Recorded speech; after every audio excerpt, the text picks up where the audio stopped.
Okay, part two. We're going to call this the Indoctrination of a Nation. Catchy, huh? Okay, history of American education. So, one place I found on the internet broke the history of American education down into three time periods or eras, you might say, just to make sense of how things changed when. We'll get into the why later. So we can focus on how history has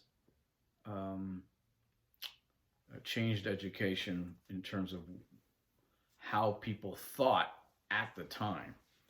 In colonial times, and I would imagine this starts during the time of the Pilgrims, perhaps, but certainly from colonial times, 1700s until 1840s, we can call this period the Calvinist period.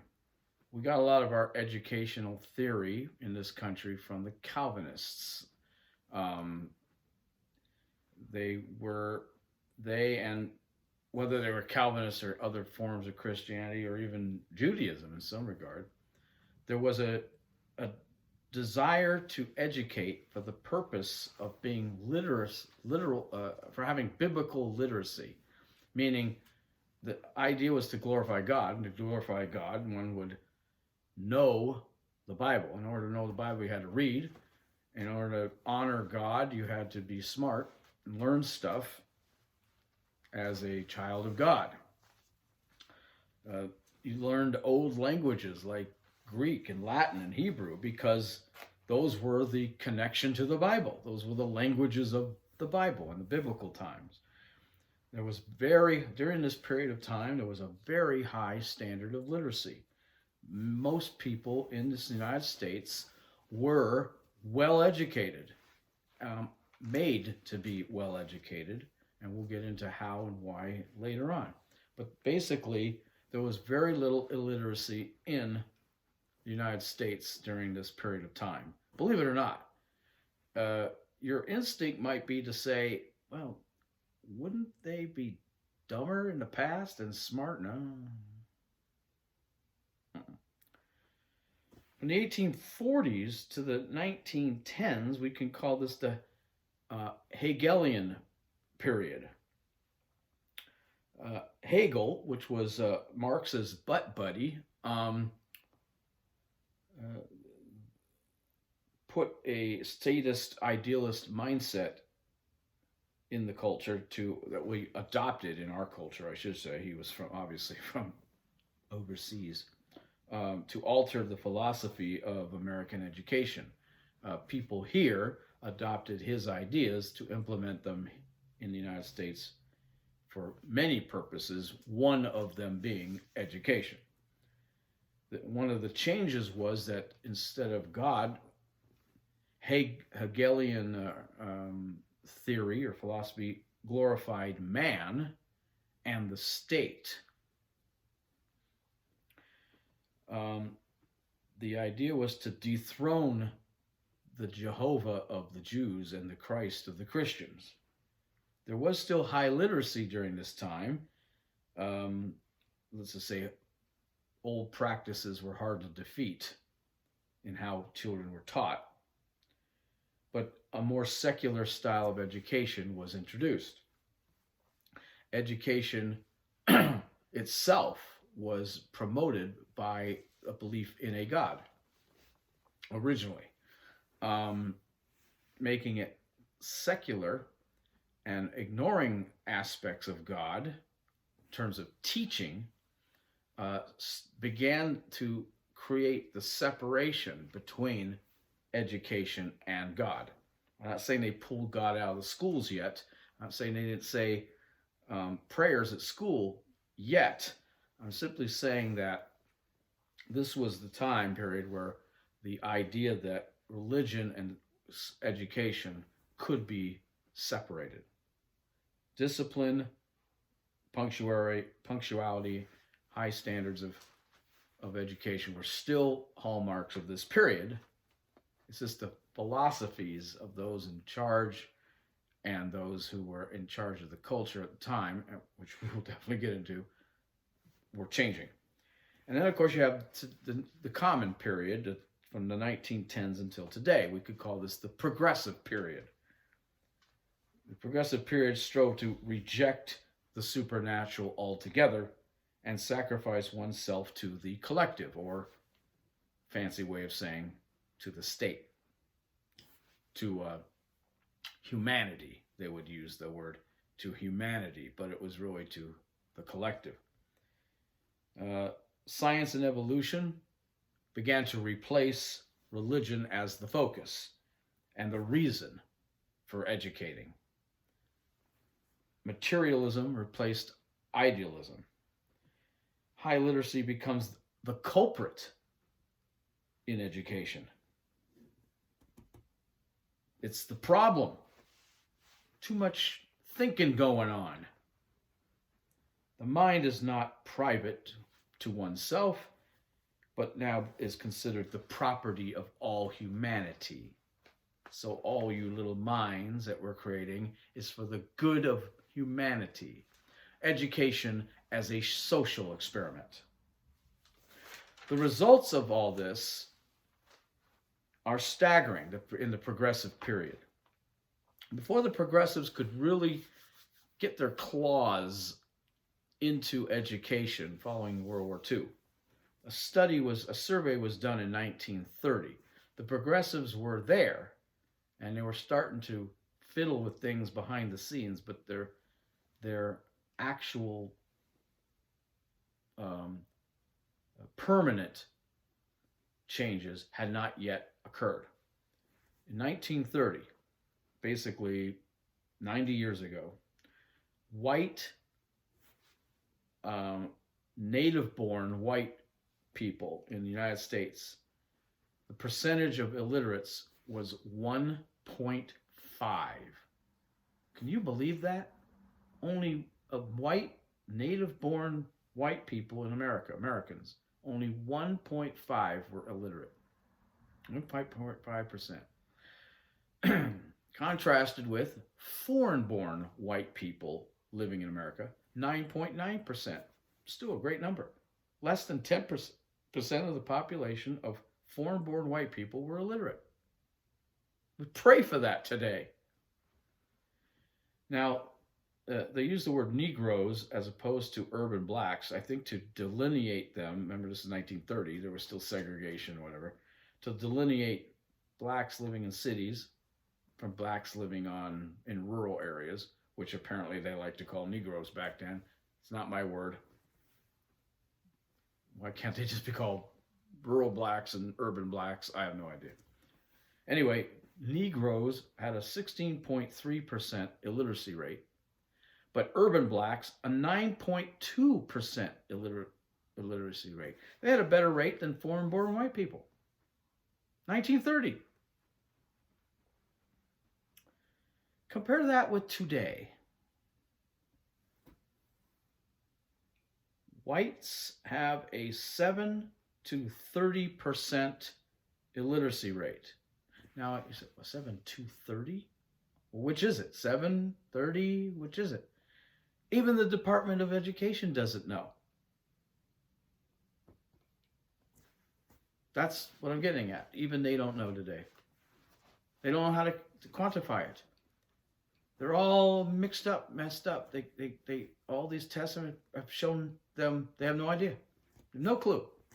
Between 7 and 30%. Not 1.5. Not 9.9, but between 7 and 30%. However, those urban blacks in 1930 that had a 9.2% illiteracy rate, today it's 40%. Almost half of all blacks in America in the cities are functional illiterates. Way to go, libs. Way to teach our kids.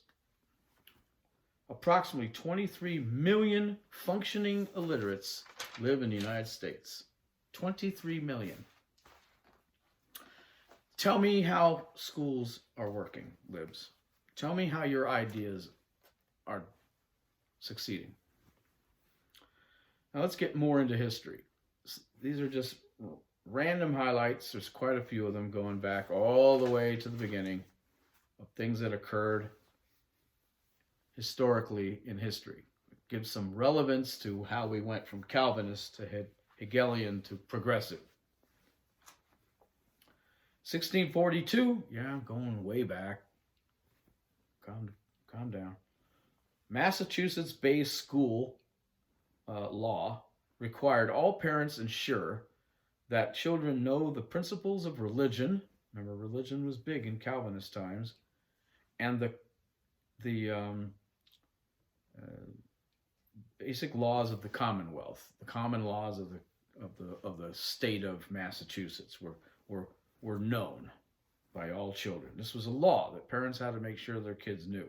So this is the first time we started to impose federally, or statewide, I should say, what kids know and what parents have to be involved in. Remember, parents taught their kids a lot early on, almost exclusively. There were no schools per se yet. In 1647, the Massachusetts-based school law was expanded to decree that every town of at least 50 families hire a schoolmaster. It's the law.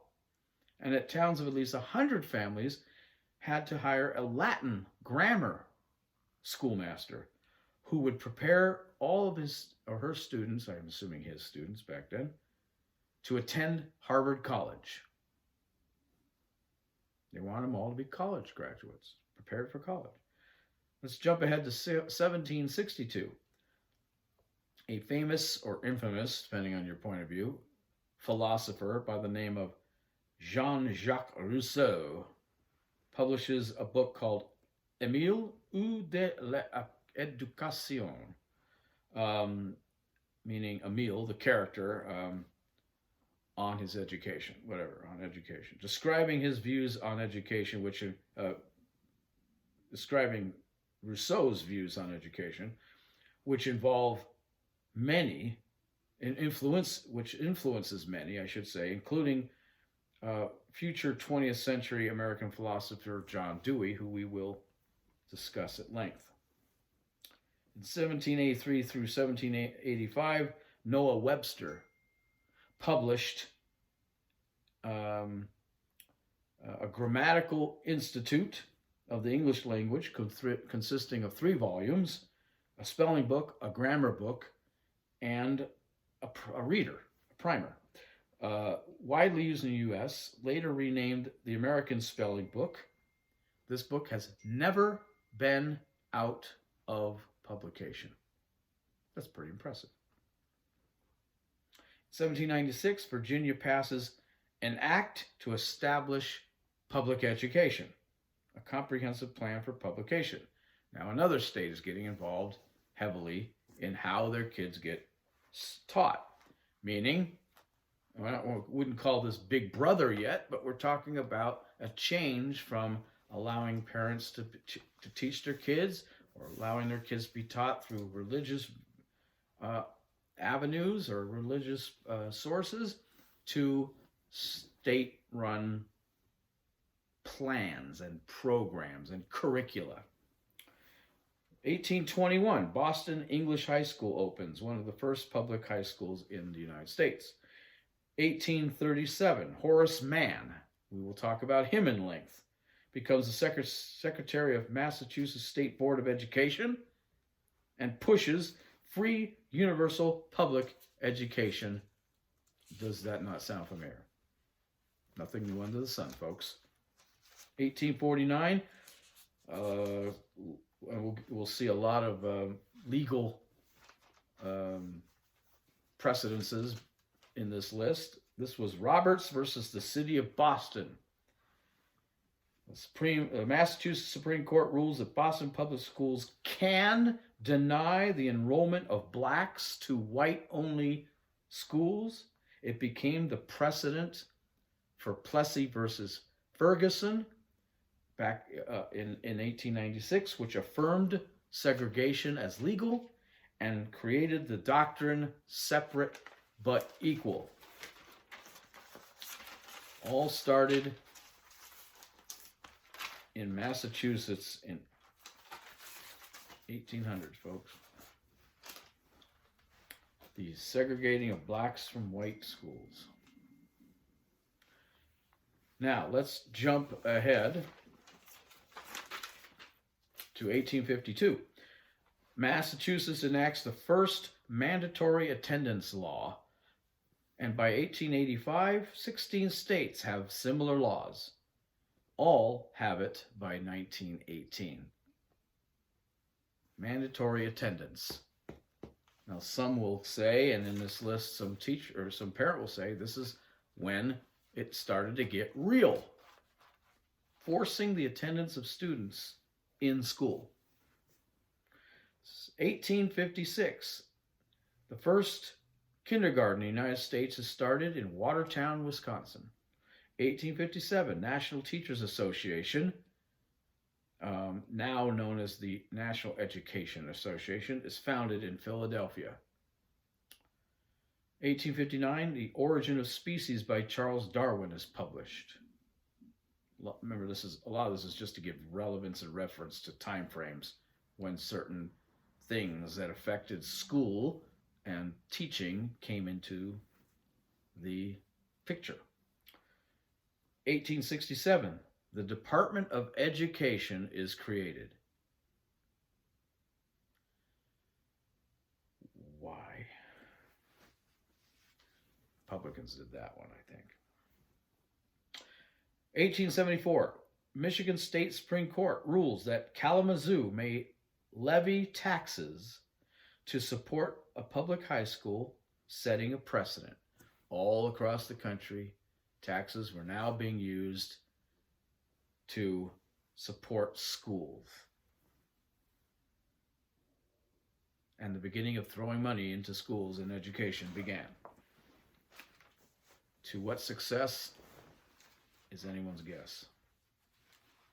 1875, the Republicans in Congress, along with Republican President Ulysses S. Grant, passed the Civil Rights Act of 1875, banning segregation in schools. It was overturned by the Supreme Court as unconstitutional. Remember, I told you folks that not only do the Republicans have a history of anti-slavery and abolition, that the Democrats fought it all the way. They also tried to stop segregation and were stopped, and they also tried to create civil rights, including the one in 64, the previous one before that in the 50s, and way back in even 1875. Republicans have always been on the right side of civil rights. Always. 1916, we jump ahead. The American Federation of Teachers, AFT, is founded. Now we have 2 unions. Joy. Also in that year, John Dewey's Democracy in Education is published. One of many books of his he wrote. Promoting the ideas of progressive education, which is an outgrowth of the progressive political movement itself. And we will show that they are totally connected. Seeking to make schools more effective agents of democracy. Aren't they supposed to just teach our kids stuff? Nope. Now they are supposed to be effective agents of democracy. God help us. 1919, the Progressive Education Association is founded, intent on reforming American schools. IBID. God help us. And in 1926, the first SAT test is administered. And we'll get into more highlights of the history of education in America in part 3.